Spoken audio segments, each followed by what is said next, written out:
नमस्कार दोस्तों, आप सभी का स्वागत है मेरे YouTube चैनल प्रिविलेंट एजुकेशन पे।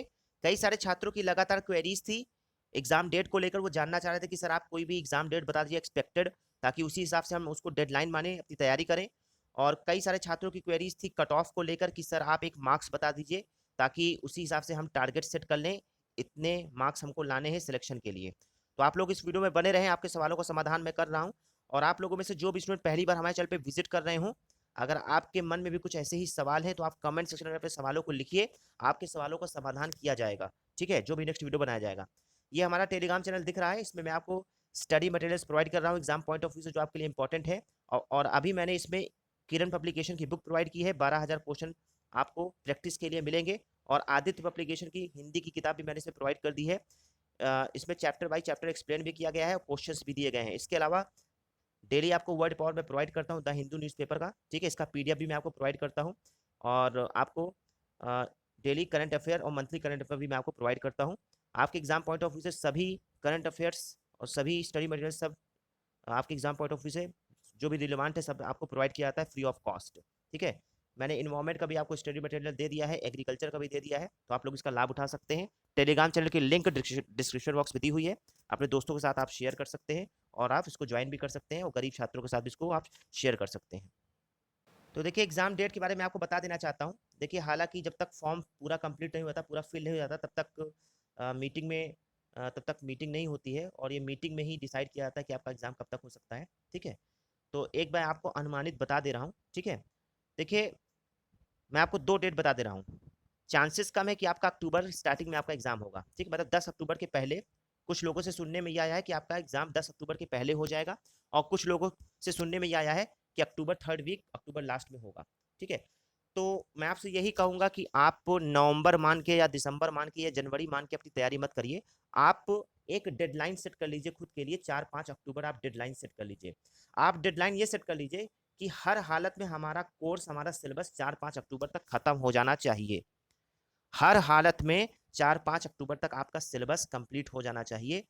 ठीक है, अगर मान लीजिए अक्टूबर स्टार्टिंग में आपका एग्जाम हो जाता है, 10 अक्टूबर के पहले अगर हो जाता है आपका एग्जाम, तब भी आपको कोई दिक्कत ना होगी। और अगर मान लीजिए थर्ड वीक में हो जाता है या अक्टूबर लास्ट में हो जाता है, तब भी आपके लिए कोई दिक्कत नहीं होगी। तब आप रिवाइज कर लेना उतना दिन जितना आपको एक्स्ट्रा मिलता है। ठीक है, लेकिन मैं आपसे यही कहूंगा कि आप 4-5 अक्टूबर डेडलाइन मानिए, क्योंकि अक्टूबर स्टार्टिंग में भी आपका एग्जाम हो सकता है। ठीक है, और अक्टूबर थर्ड वीक और लास्ट भी आपका हो सकता है। ठीक है, हालांकि अक्टूबर स्टार्टिंग में प्रैक्टिकली थोड़ा पॉसिबल कम लग रहा है, लेकिन कुछ भी हो सकता है।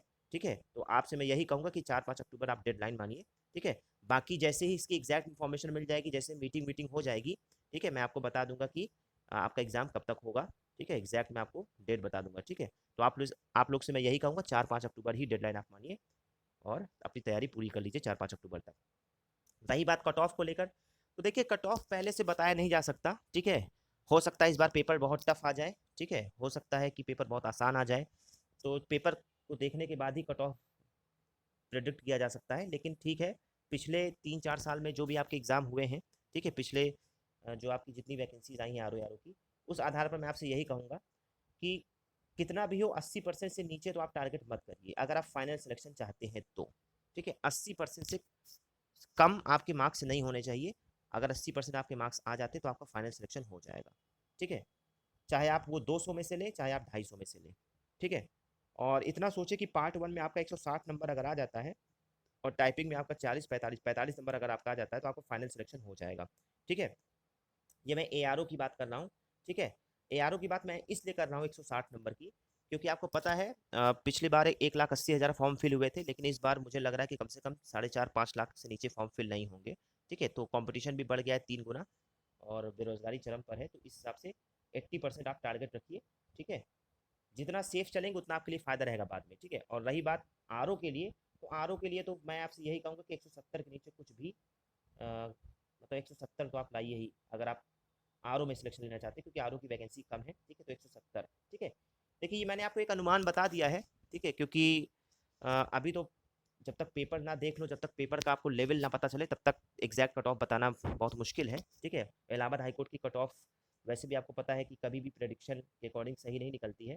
ठीक है, तो आपको मैंने ये एक स्कोर दे दिया है, कोशिश करिए कि आपका इससे ज़्यादा ही मार्क्स आए। ठीक है, बाकी जब आपका पेपर हो जाएगा, जो भी आपका जिस हिसाब से लेवल होगा उस हिसाब से सर्वे के आधार पर मैं आपको एग्जैक्ट कट ऑफ बताऊंगा, ठीक है। तो अभी ये मैंने आपको एक आइडिया दे दिया है, कोशिश करिए कि आपका 80% मार्क्स आए, और टाइपिंग में जितनी आपकी कैपेसिटी है, जितना अच्छा आप टाइपिंग में मार्क्स कर सकते हैं आप उतना टाइपिंग में लाइए, कम से कम 45 नंबर तो आप टाइपिंग में लाइए, ठीक है।